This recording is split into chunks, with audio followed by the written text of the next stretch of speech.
এখনো মানে পুলিশের হাতে কেন, পুলিশ কেন এই অবস্থায় আছে, আর এই রকম ঘটনা ছাত্ররাই বা কিভাবে ঘটিয়ে যাচ্ছে? পুলিশের কনস্টেবল থেকে শুরু করে আইজি পর্যন্ত আওয়ামী লীগ জমানাতে যেটা ছিল তাদের মধ্যে একটা দলবাজি ছিল, যাদের প্রতি মানুষের ক্ষোভ ছিল, পাবলিক পারসেপশন। যেমন ধরুন হারুন বেনজির, তারপরে বিপ্লব, এখন এরা তো পালিয়ে গেছে।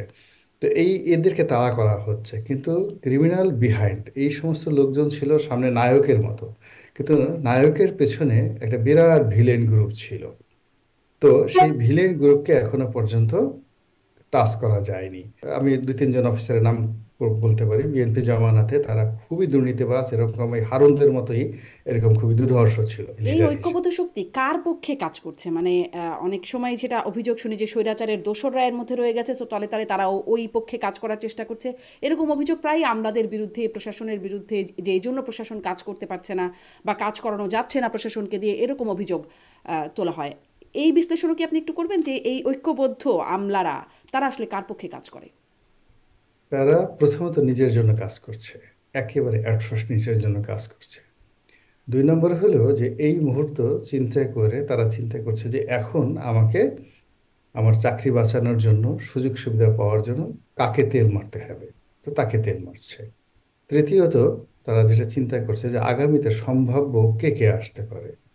তো তাদের সঙ্গে তারা নিয়মিত যোগাযোগ রাখছে, বাসায় যাচ্ছে, বা তারপরে শেষে উপহার নিয়ে যাচ্ছে, এবং তাদেরকে যত রকম আশ্বাস দেওয়া যায় দিচ্ছে।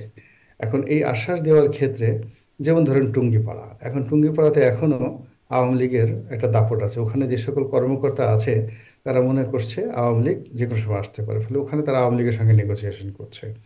আবার চাঁপাইনবাবগঞ্জ, সাতক্ষীরা, চট্টগ্রাম, সিলেট থেকে শুরু করে কিছু কিছু এলাকাতে যেখানে জামাতের ব্যাপক দাপট, তো সেই জায়গাতে দেখা যাচ্ছে তারা জামাতের লোকজনের সঙ্গে নিদারুণভাবে, স্যার আসি আপনাদের সঙ্গে। আবার বিএনপির যে সকল নেতাকর্মীরা উপজেলা থেকে শুরু করে, জেলা থেকে শুরু করে ঢাকাতে যারা সুবিধাজনক জায়গাতে আছেন, বড় একজন নেতা আছেন, তাদের বাড়িতে ডিসি হোক, এসপি হোক, টিএনও, ওসি দল বেঁধে আঙ্গুর, কমলা, বেদানা সেগুলো নিয়ে আগামীতে যেন তাদের কোনো অসুবিধা নেই। তো এইভাবে তারা মোটামুটি তাদের হাতে যে আমলাতান্ত্রিক যে পাওয়ারটা রয়েছে, এই পাওয়ারটাকে তারা সব জায়গা থেকে আলো দিচ্ছে, সব জায়গাতে আলো দিচ্ছে।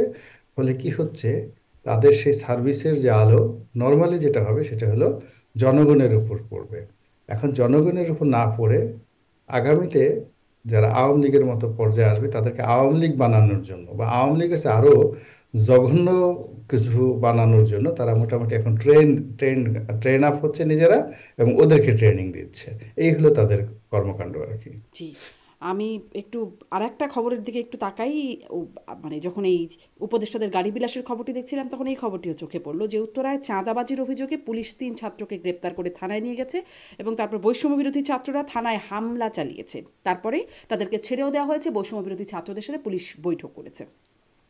এই ঘটনাটি, এটি যদি একটি মাত্র ঘটনা হতো তাহলে বিষয়টি হয়তো অন্যরকম হতো। আমরা এর আগেও দেখেছি ছাত্ররা, বৈষম্যবিরোধী ছাত্রদের পক্ষ থেকে গিয়ে বা সমন্বয়করা গিয়ে ডিআইজিকে হুমকি ধামকি দিচ্ছেন, এরকম ঘটনা আমরা এর আগেও দেখেছি, ভাইরাল হয়েছে সেই ঘটনাগুলো। এই রকম ঘটনা কেন ঘটছে এখনো? মানে পুলিশের হাতে কেন, পুলিশ কেন এই অবস্থায় আছে, আর এই রকম ঘটনা ছাত্ররাই বা কিভাবে ঘটিয়ে যাচ্ছে? মূল কারণ হলো যে পুলিশের কনস্টেবল থেকে শুরু করে আইজি পর্যন্ত আওয়ামী লীগ জমানাতে যেটা ছিল তাদের মধ্যে একটা দলবাজি ছিল, এবং তারা তিনটি জঘন্য ঐতিহাসিক অপরাধ করেছে পুলিশের নেতৃত্বে, এবং এর সঙ্গে সঙ্গে সিভিল অ্যাডমিনিস্ট্রেশন, এমনকি 2018 সালে সেনাবাহিনীও এর সঙ্গে জড়িত ছিল, সেটা হলো এই ভোট র্যাগিং। ফলে তারা মানসিকভাবে, নৈতিকভাবে তারা ভেঙে পড়েছে, এতে কোনো সন্দেহ নেই। এখন এই জায়গা থেকে বের হওয়ার জন্য যে ধরনের পলিটিক্যাল নেতৃত্ব দরকার, যে ধরনের মিলিটারি লিডারশিপ দরকার, ব্যুরোক্রেটিক লিডারশিপ দরকার, একেবারে অনেস্ট, আর শাস্তি দরকার, দৃশ্যমান শাস্তি। তো এখানে আসলে শাস্তিটা দৃশ্যমান হচ্ছে না। শাস্তিটা হচ্ছে কি, যাদের প্রতি মানুষের ক্ষোভ ছিল, পাবলিক পারসেপশন, যেমন ধরুন হারুন বেনজির, তারপরে বিপ্লব, এখন এরা তো পালিয়ে গেছে। তো এদেরকে তাড়া করা হচ্ছে, কিন্তু ক্রিমিনাল বিহাইন্ড এই সমস্ত লোকজন ছিল সামনে নায়কের মতো, কিন্তু নায়কের পেছনে একটা বিরাট ভিলেন গ্রুপ ছিল। তো সেই ভিলেন গ্রুপকে এখনো পর্যন্ত টাচ করা যায়নি। এবং তারাই বিভিন্ন জায়গাতে কমান্ডে আছে। কমান্ডে থাকার কারণে তারা কিন্তু মুভ করতে পারতেছে না, বিকজ তাদের মোরাল ক্যারেজটা নেই। এই গেল এক। দ্বিতীয় যে সমস্যাটা হলো যে অনেকগুলো কৌশলগত পদ, যেমন ডিআইজি, এসপি, তারপরে পুলিশের ওসি, এই পদগুলো রাতারাতি পরিবর্তন হয়ে গেছে। তো এখন যাদের পরিবর্তন হয়েছে তারা কত 15 বছরের কমান্ডে ছিল না। তাদেরকে অনেকে ওএসডি ছিল, অনেকে একেবারে খুব অসম্মানজনক, যাকে বলা হয় যেগুলো অগুরুত্বপূর্ণ পদ পদবি আছে, সেখানে ছিল। তো এই সকল পদ পদবিতে থাকার কারণে কি হলো, তাদের মধ্যে একটা কমান্ড বা একটা থানা চালানোর জন্য, একটা মব কন্ট্রোল করার জন্য যে ধরনের নৈতিক সাহস দরকার, শক্তি দরকার, এই জিনিসগুলো নেই। যেমন ধরুন, যে ডিআইজি সাহেব, সেই ডিআইজি সাহেবকে আমি চিনি। তা আমি যখন সংসদ সদস্য ছিলাম, উনি তখন পটুয়াখালীর এসপি ছিলেন, ভারপ্রাপ্ত এসপি ছিলেন। তো এই দীর্ঘ সময়টি তিনি বলতে গেলে হতাশার সাগরে কাটিয়েছেন। তার বন্ধুরা সবাই এডিশনাল আইজি মানে হয়ে রিটায়ার্ড করে গেছেন, কিন্তু উনি এই পুলিশের এসপি হিসেবে ছিলেন। তারপরে তিনি চিন্তা করলেন এই অবসর সময় কী করবেন। উনি একটা ডক্টরি ডিগ্রি করলেন, উনি দাড়ি রাখলেন, উমরা করলেন এবং সারাক্ষণ তসবিহ টিপে ও মানে আল্লাহ বিল্লাহ করতেন। এবং তিনি চিন্তা করতেন যে উনি যেন সুন্দরভাবে মারা গিয়ে সে জান্নাতে যেতে পারে এবং জান্নাতে গিয়ে হুর ঠুর পেতে পারে, এরকম চিন্তা ভাবনা তার মধ্যে। হঠাৎ করে তিনি দেখা গেলেন ময়মনসিংহের মতো একটা জায়গাতে ডিআইজি হয়ে গেছেন।